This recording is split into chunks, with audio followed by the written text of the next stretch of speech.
ছাত্র জনতার গণঅভ্যুত্থানে আওয়ামী লীগ সরকার পতনের বর্ষপূর্তি আজ। এক বছর আগে এই দিনে শেখ হাসিনা পালিয়ে যাওয়ার যে ভিডিও দেখা যায়, তারপরও ৩০ মিনিটের মতো দেশের মাটিতেই ছিলেন তিনি। কেবল শেখ রেহানা নয়, সঙ্গে করে নিয়ে যান ববিসহ আরও ৩ জনকে। তৎকালীন বঙ্গবন্ধু ঘাঁটি থেকে উড়াল দেওয়ার ঠিক আগ মুহূর্তে শেখ হাসিনার সাথে দেখা করেছিলেন তারেক সিদ্দিকী সহ গুরুত্বপূর্ণ কয়েকজন। তাদের বহনকারী ফ্লাইটের মুভমেন্টেও কোনো ভিআইপি নিরাপত্তা ছিল না। হাসিনার সেফ এক্সিট এতটাই সাধারণভাবে করা হয় যা ঘুণাক্ষরেও আঁচ করতে পারেনি এয়ার মুভমেন্টে কর্মরতরাও। কিভাবে, কোন পথে, কাদের হাত ধরে দেশ ছাড়তে পেরেছিলেন শেখ হাসিনা? সহকর্মী আহমেদ রেজাকের সাথে নিয়ে উত্তর খুঁজেছেন আখলাকুস সাফা। ম্যাগিও ঠিক আমার মতোই কোয়ালিটিতে কোনো ছাড় দেয় না। 7টি দেশের সেরা খামার থেকে আসে ম্যাগি নুডলসের ময়দা। মা হিসেবে এটাই আমার জন্য গিফট। শেখ হাসিনার দেশ ছেড়ে যাওয়ার এই ভিডিও ফুটেজটি দেখেছেন সবাই। অনেকেই বলেন এটি শেখ হাসিনার পলায়নের ফুটেজ, আসলে কিন্তু তা নয়। ফুটেজটি ধারণ করা 5 আগস্ট বেলা 2:35 থেকে 40 মিনিটে। লোকেশন হযরত শাহজালাল বিমানবন্দরের পাশে কুর্মিটোলায় বিমান বাহিনীর তখনকার বঙ্গবন্ধু ঘাঁটির এয়ার মুভমেন্ট এলাকা। বিএএফ শাহীন কলেজের পাশের অফিসার্স মেস থেকে মোবাইলে এই ফুটেজ ধারণ করেছিলেন বাহিনীরই একজন। বিমান বাহিনীর MI-17 হেলিকপ্টার থেকে নেমে 4টি সুটকেস সহ গাড়িতে উঠছেন শেখ হাসিনা ও রেহানা। এরপর গাড়িতে করে যেয়ে এয়ার মুভমেন্টের ভিভিআইপি রুমে 20 মিনিট অবস্থান করেন তারা। কি হয়েছে এই 20 মিনিটে? কেনই বা সেখানে অবস্থান? জানা যায় শেষ মুহূর্তে কারো জন্য অপেক্ষা করছিলেন দুই বোন। এরই মধ্যে এয়ার মুভমেন্ট এলাকায় একে একে 4টি গাড়ি প্রবেশ করতে দেখা যায়। প্রথম গাড়িটিতে ছিলেন শেখ হাসিনার সামরিক উপদেষ্টা তারেক সিদ্দিক। নিজের পরিচয় দিয়ে গাড়িবহর সহ ঢোকেন এয়ার মুভমেন্টের ভিভিআইপি জোনে। মূলত আরো 3 জনের জন্যই ছিল হাসিনা রেহানার সে অপেক্ষা। রেহানার ছেলে ববিসহ আরো 2 জন ছিলেন তারেক সিদ্দিকের ওই গাড়িবহরে। ততক্ষণে স্ট্যান্ড বাই বিমান বাহিনীর C-130 জুলিয়েট হারকিউলিস। তখন গণভবনে ঢুকে পড়েছে বিক্ষুব্ধ ছাত্র জনতার ঢল।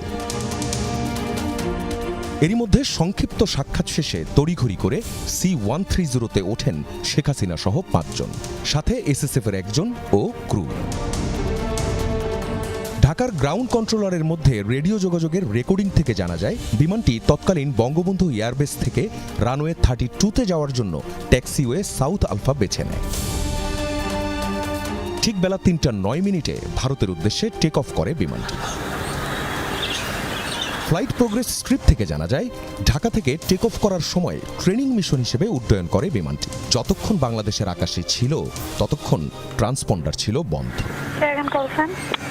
Emirates 583, just want to know which departure we can expect.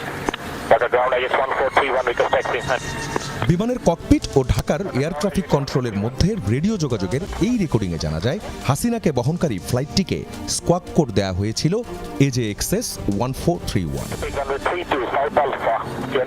Dhaka ইটিসির রাডার মনিটরের স্ক্রিন গ্র্যাব দেখায় ফ্লাইট AJXS 1431 ভারতীয় আকাশসীমায় প্রবেশের কিছুক্ষণ আগে তার ট্রান্সপন্ডার চালু করে। ঢাকা থেকে দিল্লির ফ্লাইটগুলো রাজশাহীর উপর দিয়ে যায়, কিন্তু এই ফ্লাইটটি গিয়েছে যশোরের উপর দিয়ে। এক্ষেত্রে বাংলাদেশের আকাশসীমায় 10 থেকে 15 মিনিট কম থাকতে হয়েছে।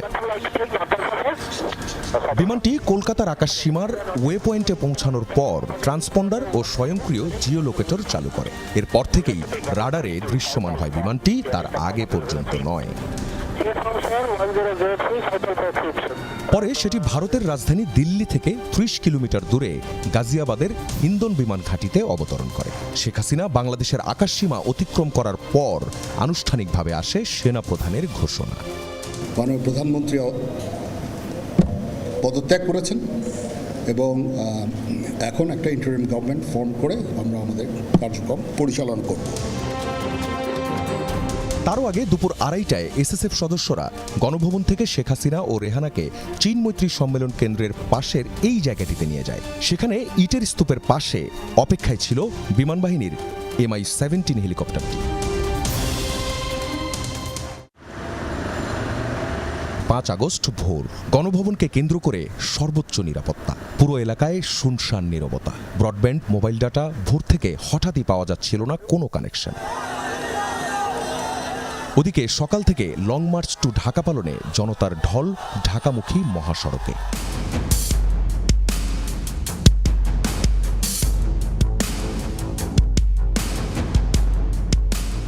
এই গণভবন এখন হচ্ছে জাদুঘর।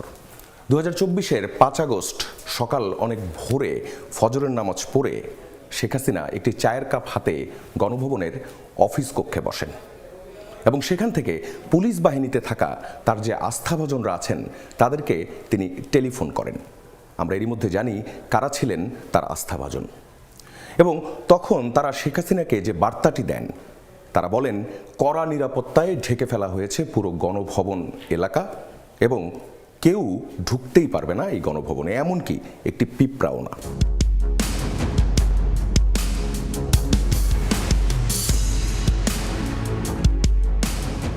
সকাল তখন 10:30। 3 বাহিনীর প্রধান তখন গণভবনের এই কক্ষে। তারা শেখ হাসিনাকে জানান পরিস্থিতি নিয়ন্ত্রণের বাইরে। উল্টো তাদের উপরই ক্ষেপে যান শেখ হাসিনা এবং তাদেরকে ভৎসনা করেন। এরপর বাহিনী প্রধানরা বলেন বহু মানুষ মারা যাবে, কারণ কোনোভাবেই গণভবনের দিকে আসা জনস্রোত আর ঠেকানো যাবে না। তারপর শেখ হাসিনা আবারও দ্বারস্থ হন পুলিশের।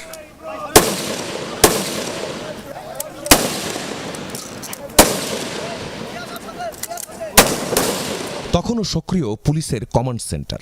সেখান থেকে মাঠ পর্যায়ে গুলি চালানোর নির্দেশ দেওয়া হচ্ছিল। সকালের মধ্যেই মৃতের সংখ্যা ছাড়ায় 100-রও বেশি। চানখারপুল, যাত্রাবাড়ি, আশুলিয়া, সাভার, উত্তরায় চলে নির্বিচারে মানুষ হত্যা। পরিস্থিতি একা আর সামাল দিতে পারেনি পুলিশ। বেলা 11টা থেকে 11:30টার মধ্যে শীর্ষ কর্মকর্তারা শেখ হাসিনাকে জানান জনস্রোত গণভবনে ঢুকতে আর 1 থেকে 2 ঘন্টার ব্যাপার। শেখ হাসিনার সামনে তখন একটাই পথ, পদত্যাগ। সেনাপ্রধানের এই প্রস্তাব প্রত্যাখ্যান করেন তিনি। তারপর 3 বাহিনী প্রধান শেখ রেহানাকে পাশের একটি রুমে নিয়ে যান এবং সেখানে গিয়ে তাকে বোঝানোর চেষ্টা করেন। শেখ রেহানা শেখ হাসিনাকে বোঝানোর চেষ্টা করে ব্যর্থ হন। তারপর 3 বাহিনী প্রধান ফোন করেন সজীব ওয়াজেদ জয়ের কাছে। জয় তার মাকে বিষয়টা বোঝাতে সক্ষম হন এবং এরপর শেখ হাসিনার আবদার তিনি ধানমন্ডি 32 নম্বর এবং টুঙ্গিপাড়ায় বঙ্গবন্ধুর সমাধিতে শ্রদ্ধা জানাতে যাবেন, কিন্তু তাতে ঝুঁকি আরও বাড়বে বলে সেটিও প্রত্যাখ্যান করা হয়। এরপর তিনি সংক্ষিপ্ত একটি ভাষণ দিতে চাইলেন, যেটি জাতির উদ্দেশ্যে ভাষণ। সেই ভাষণও প্রত্যাখ্যান করা হয়, কারণ তখন তাকে জানানো হয় গণভবনের দিকে আসা যে জনস্রোত তা আর মাত্র 45 থেকে 50 মিনিটের দূরত্বে। গণভবনে 2 ঘন্টার সেই উত্তপ্ত বিতর্কের পর শেষমেশ দুপুর 12:30টার কিছু পর পদত্যাগপত্রে স্বাক্ষর করেন শেখ হাসিনা। না, তিনি নিজে তা নিয়ে বঙ্গভবন যাননি। এখান থেকেই সেই পদত্যাগপত্রটি পাঠানো হয়েছিল রাষ্ট্রপতির কাছে। প্রধানমন্ত্রীর পদত্যাগ ও বৈষম্য বিরোধী ছাত্র আন্দোলনে সৃষ্ট পরিস্থিতিতে আজ বঙ্গভবনের 3 বাহিনীর প্রধান এবং বিভিন্ন রাজনৈতিক দলের নেতৃবৃন্দ, সুশীল সমাজের প্রতিনিধি ও বৈষম্য বিরোধী ছাত্র আন্দোলনের কয়েকজন সমন্বয়কদের সাথে আলোচনা হয়। যদিও 3 আগস্ট সেনাবাহিনীর অবস্থান ও 4 আগস্ট কূটনীতিকদের বিশেষ ব্রিফিংয়ে শেখ হাসিনা পতনের আঁচ পাওয়া যাচ্ছিল। এভাবেই অবসান হয় 15.5 বছর প্রতাপের সাথে ক্ষমতায় টিকে থাকা প্রধানমন্ত্রী। দেশের ইতিহাসে এর আগে কেউ ক্ষমতাচ্যুত হয়ে এভাবে দেশ ছেড়ে পালায়নি। আখলাকুস সাফা, যমুনা নিউজ, ঢাকা।